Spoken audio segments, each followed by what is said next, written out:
Hello, MCU fans! Today we're going to be discussing Your Friendly Neighborhood Spider-Man episodes 3 through 5. I'll also be touching on the tie-in comics, issues 1 and 2, wherever they relate to the overall story, but I've done a full breakdown on these comics in a separate video if you're interested. And I'll be covering the final 3 issues when they come out. Notice the final issue is a mystery. They won't even show us what the cover is. So, there will be spoilers for episodes 3 through 5, but as long as you're okay with that, then let's dive right in and see what we can find out.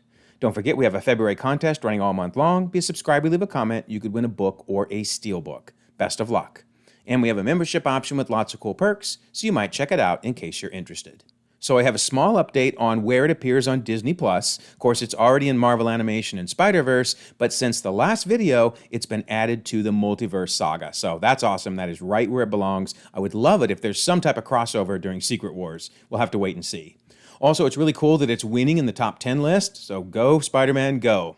All right, so I want to do a real quick timeline recap because this will be important for later in the video. Remember, in the first episode, we started with Orientation Day at Midtown High for freshmen. Of course, this is the 2015 to 2016 school year, and at least in the real world, that would have been September 9th. So we're definitely sometime in September.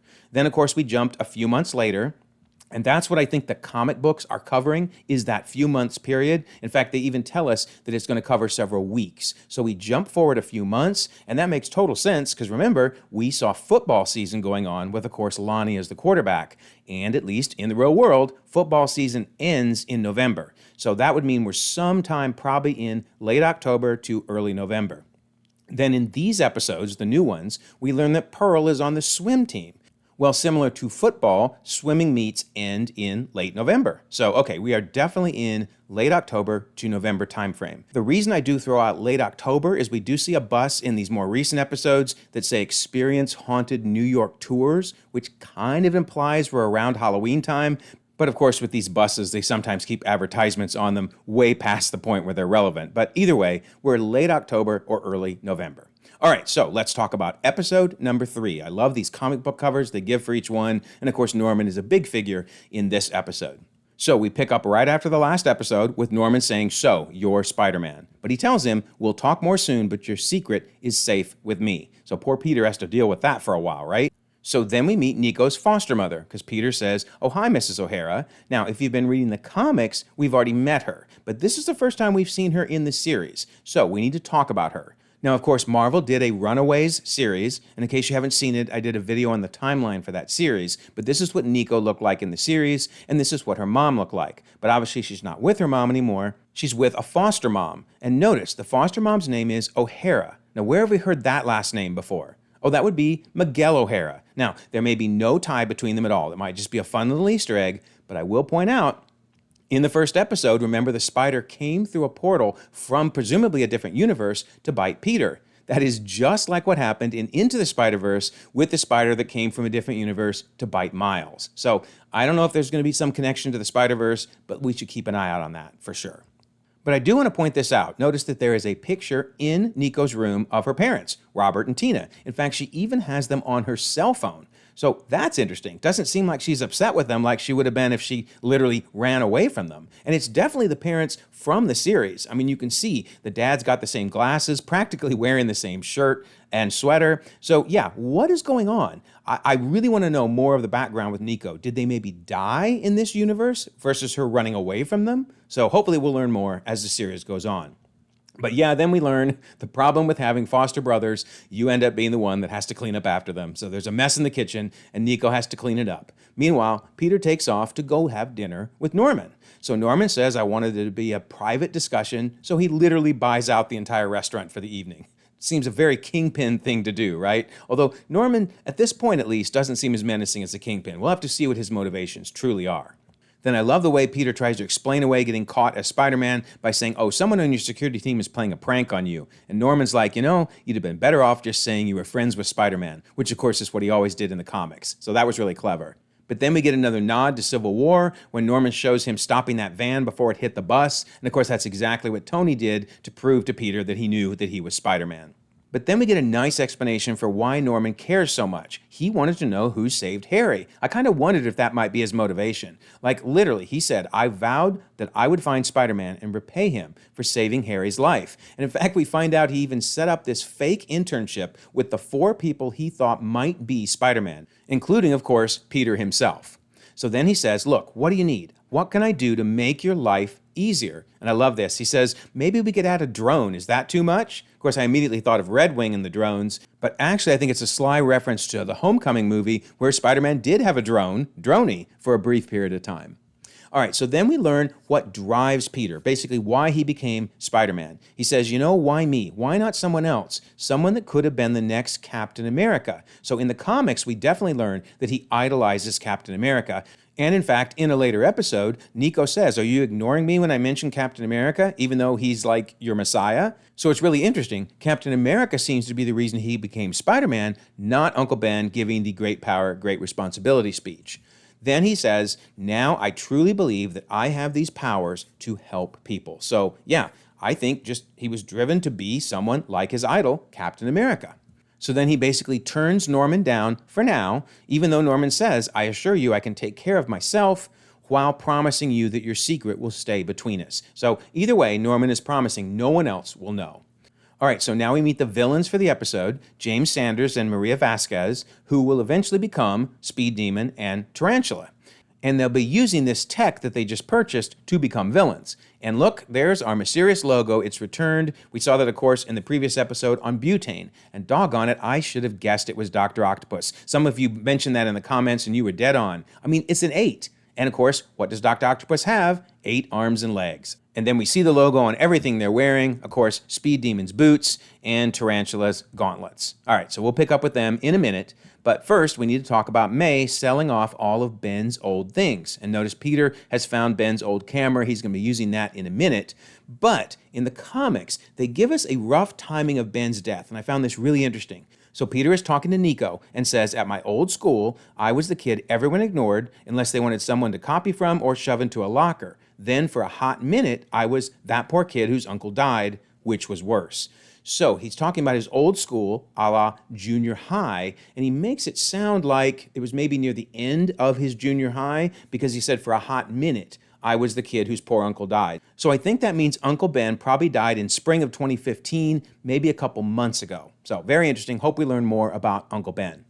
All right, so now Peter is using Ben's phone. You can see property of Ben and happy birthday, Uncle Ben. And of course, he's using it for selfies now. So Ben would be proud. Ben would be proud. All right, so now it's time for his big fight with Speed Demon and Tarantula, and I'm going to just speed through that to the point where he basically gets wiped out. He's laying down, trying to figure out what to do when Norman Osborn comes over the intercom, and I love this. He says, hello, God, it's me, Spidey. And that has to be a reference to the famous, are you there, God, it's me, Margaret. Although I will say, she's reaching out to God for very different reasons than Peter would be reaching out to God. But anyway, no, it's not God. It's Norman, who is basically the guy in the chair, right? He's the Ned, although we'll see that Harry is eventually going to become the Ned. But anyway, he hacks into the communication systems in Peter's suit to try to help him. Of course, he does help him defeat both Tarantula and Speed Demon, and then Peter notices that symbol.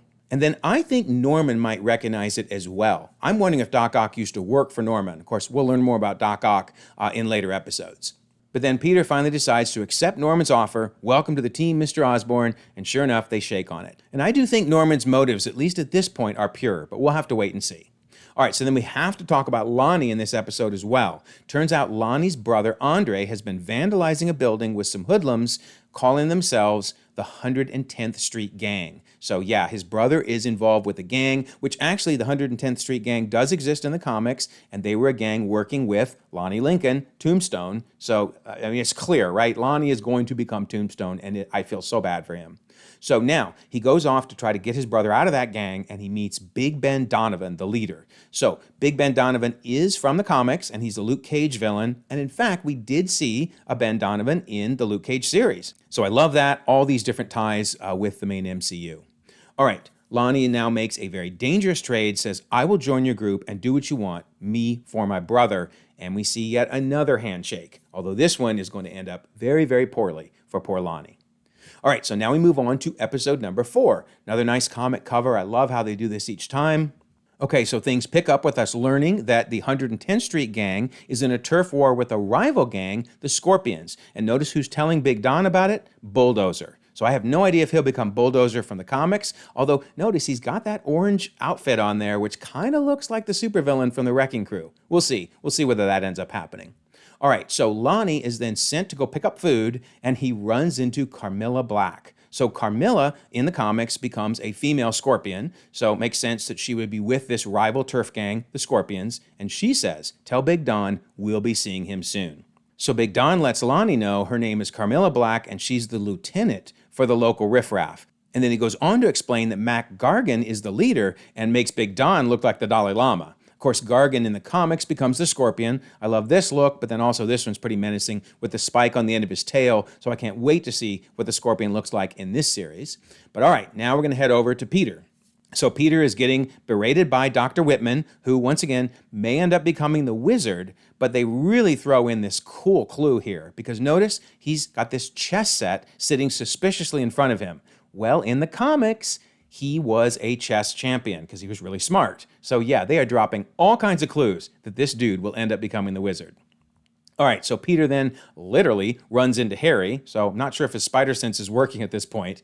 But basically he says, "Hey, I'm just heading in to see your dad," and he's kind of intimidating. And yeah, I would be intimidated because his dad literally met King T'Chaka, right? I mean, that is clearly King T'Chaka in a picture with him, and we'll see why that's important as we get a little farther in.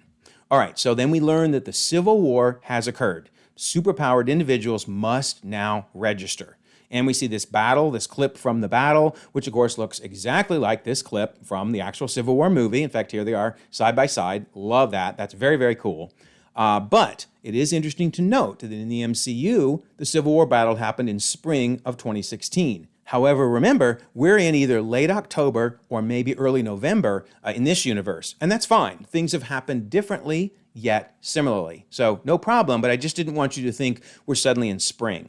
So then we learn that Peter won't have to sign the Accords. They don't really tell us exactly why, but Norman just says, "I'll handle it." So my guess is, with his political connections, he's able to say, "Hey, this guy works for me. He does not need to sign the Accords." All right, so then Peter has an idea for a new Spider-Man suit, and this is one of my favorite Easter eggs in this episode. So we need to talk briefly about Joey Z. So in the comics, Joey Z is someone who, as you can see on the right, was webbed up and left for the police to find him, but actually strangled and died by the webbing. Now, I will say that in the comics, it turns out Norman Osborn did this to set up Spider-Man. So in the comics, Norman's actually really bad.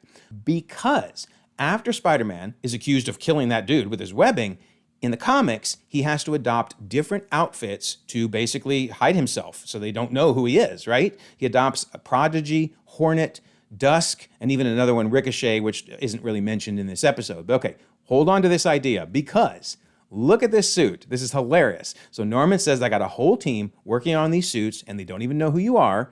And for this suit, at least, Peter's like, I'm not Thor, right? So nice Thor reference. But Norman, notice he says, "It tested really well with your key demographics." Well, in the comics, this was the suit that was the most popular. So that's a nice reference to the comics because notice this suit looks exactly like one of the suits he adopted in the comics, Prodigy. That is so cool. Although there's one big addition that wasn't in the comics, that would be the cape. Yes, they broke the #1 rule of superhero suits, no capes. Love that.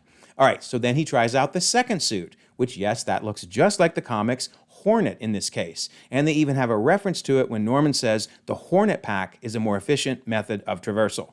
But this suit doesn't work out, so they move to suit #3, which, yes, looks just like the Dusk suit from the comics, although this terrorizes the poor little girl who screams and runs away.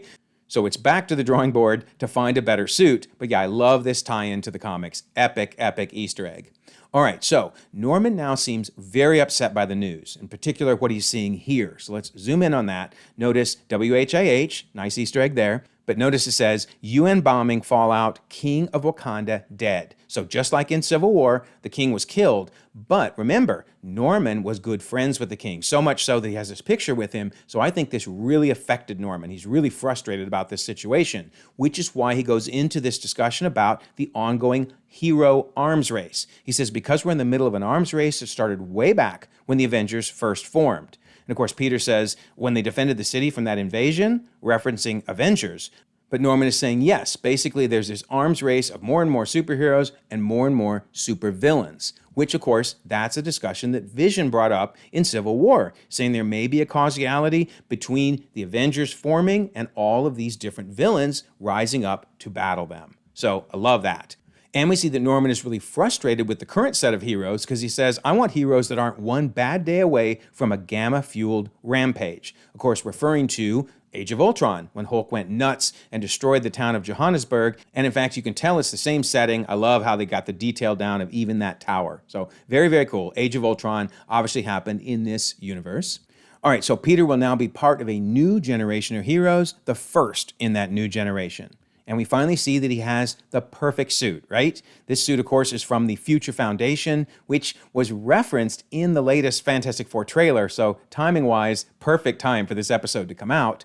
But I love where he's looking at his reflection in the glass, and that's very similar, of course, to Spider-Man 3, and maybe for this shot also from Spider-Man 3. So very cool. Then we get a truck full of future villains. So on the left, he's definitely going to become the Chameleon. Next to him, she's going to become the Unicorn, in fact, in the very next episode. And then driving the vehicle, he is definitely going to become the Rhino. Can't wait to see him. So the only one in this truck that is not a future villain actually has a familiar voice actress. Yes, the same one that plays Aunt May is voicing her. No connection, but it's just really funny that they use the same voice actress, doing a nice Russian accent.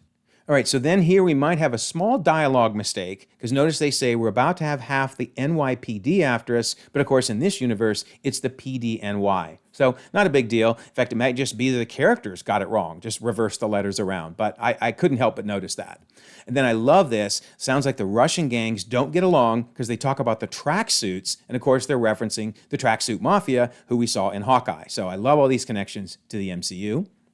Then this van was just built to cause carnage. That scooper thing in front, man, just crushing all these cars. And it creates a bunch of explosions that Spider-Man is going to have to clean up. So he's not able to chase after them. Instead, he rescues all these people from the fire. Then he's so excited, heads home and doesn't even look around the room before unmasking. And sure enough, Harry's in there. Holy crap, you're Spider-Man. Yeah, dude, you have to look around the room before you pull the mask off. But then we see Unicorn, or the future Unicorn, making a hasty retreat out the back while everyone else ends up getting arrested. And she heads over to this supplier of all the tech, and we finally get revealed what this mystery logo is. Yes, it is Dr. Octopus. So again, I should have guessed that, and kudos to everyone who guessed that in the comments. But this dude sure does love to brand everything. All right, so now we move on to episode number 5 and its comic book cover. And notice in the upper left corner, the costume is now changed because, of course, this is what he used to have, his rinky-dink costume, and now he's got the Future Foundation costume. Very cool. All right, so we see that Doc Ock has all the best tech, which he continues to brand. That is going to come back to bite him in the end, I'm betting you. But anyway, he hands over the unicorn helmet that she's now going to use to free everybody else from prison. And then as Doc Ock is having his lab assistant escort her out, we do see who may be another potential villain because his lab assistant's name is Vincent. And in the comics, Vincent becomes Frogman. And in fact, his son became Frogman 2, who we saw in She-Hulk. So yeah, it's a generational thing. They love this Frogman outfit, but nice, clever reference to another potential future villain in the series. All right, so it looks like a tech war is about to begin because Doc Ock is saying, my name should be held in higher regard than Stark, Banner, and Osborn. And I think Osborn is the key. I'm going to bet you he used to work for Osborn. All right, so then we see that Harry will be joining Team Spider-Man. And in fact, as he says, I'm going to be your dude at the desk. So basically the guy in the chair. He's replacing Norman and replacing Ned. All right, but Nico is not too impressed with this whole Harry thing. Although before I talk about that, we got to mention Amazing Spider-Man number 14. They're reading that comic again. Everybody seems to love this because remember, Peter was reading that in the first episode. But the comic is worth several $100s, so I cannot believe they're just reading it casually in a school. Bag that thing, buddy. Bag it or sell it on eBay. Anyway, Nico is not impressed with Harry because he's all show, right? On his Instagram or whatever this is, we see him with all these different pictures, but this one in particular is worth pointing out. That has to be Luna Snow, right? I mean, look at the hair. Clearly, got to be a reference to her. Love that.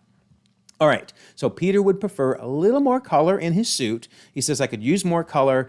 I would like it to be a little more red and blue, like his traditional suit. And then both he and Harry at the same time say, like Captain America. So again, Captain America is definitely his idol.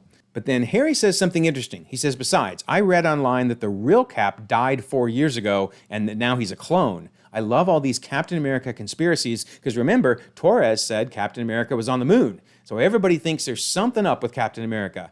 I really do hope that we learn what happened to Steve Rogers in Brave New World. Then it's time for the battle with the unicorn. And this gets crazy because she's literally willing to sacrifice our future Rhino. And it's only because Spider-Man stands in front of him and uses his suit to shield this massive blast. I don't know what that suit's made out of, but it's pretty powerful, I guess. But our future Rhino is not too happy because he still has to go to jail. And he says, hey, we're even now. And if you're ever unfortunate enough to run across my path again, well, it ain't going to end well. So yeah, I cannot wait to see Spider-Man battle this version of the Rhino. And then, for once, Peter doesn't let down his friend Nico and actually shows up to the movies as he promised. But before we talk about her response, we got to talk about this guy. He keeps showing up everywhere, right? That's the same guy we saw in the earlier episodes, wearing the same outfit, by the way. Dude, change your wardrobe. But of course, he's the one that we saw in Shang-Chi, recording him on the bus. And of course, we saw him in Homecoming as well. But so we'll have to keep an eye out. He's like, where's Waldo in these episodes? But okay, so let's talk about this. So yeah, Peter shows up to the movies, but he also brings Harry. He says, I hope it's cool that I invited Harry. And Nico's like, yeah, it's fine. So I think Nico is getting interested in Peter. And this really was a bummer for her because this was kind of like a casual date that now we have a third person there. So we'll have to see what's going on, but I'm going to bet Peter and Nico may end up getting together. Okay, so now we've got to talk about what happens to poor Lonnie in this episode. So he's getting a pep talk from Coach Grayfield, basically saying, you got to get your head on straight, son. And I forgot to mention this in the last breakdown, but that's the dude who in the comics actually becomes a superhero. There was this comic that was done in conjunction with the NFL, and yeah, Coach Grayfield becomes a superhero. I don't think that's going to happen in the series, but that is a really deep-cut Easter egg. But unfortunately, Lonnie gets called away by Big Don, who wants him over there right away because there is a turf war going down between their gang and the Scorpions, and it is about to get ugly. So ugly, in fact, that Gargan pulls a knife and is about to kill Big Don when Lonnie jumps in the way and actually takes a knife in the arm. Ouch. That is nasty. In fact, here we actually see blood from the knife. I was really impressed that they did this on a show that's basically aimed at a younger audience, younger kids. But they're basically showing them, this is why you don't want to get in a gang. It never, ever ends well. So I'm really proud of Disney for doing this. But anyway, Gargan has to leave because of the police, and Lonnie is now a hero. He saved Big Don. Big Don says, tonight you proved where your loyalties lie. And they decide to give him a new name. We should call you Tombstone. Oh, my word. And unfortunately, Lonnie says, yeah, I kind of like it. So, man, so sad to see what's happening to him, but I really, really like watching someone slowly become a villain. So, man, when he and Spider-Man finally meet up and fight, and when Peter realizes who he is, that's going to be amazing. Going to be amazing. Loving this series. Let me know what you think, but I am loving it so far. So, now we wait for the next drop of three more episodes, including what sure looks like the Daredevil episode, and then, of course, the Scorpion episode after that. So, man, we are eating good next week. All right, so don't forget, February contest, be a subscriber, leave a comment, win a book or a steelbook, and we have the membership option in case you're interested in that. And then I always love to mention the Discord. Here we are in the Friendly Neighborhood Spider-Man spoiler section, talking about, well, some of the awesome Easter eggs, like the one with Luna. So we have 1,900 members across the globe, conversations 24/7, and we would love for you to be part of it, so I'll leave a pinned comment so you can join. Also, if you don't mind, like this video, subscribe if you haven't already. You can check out more content, and we'll all continue to enjoy the ever-growing, the ever-changing Marvel Cinematic Universe.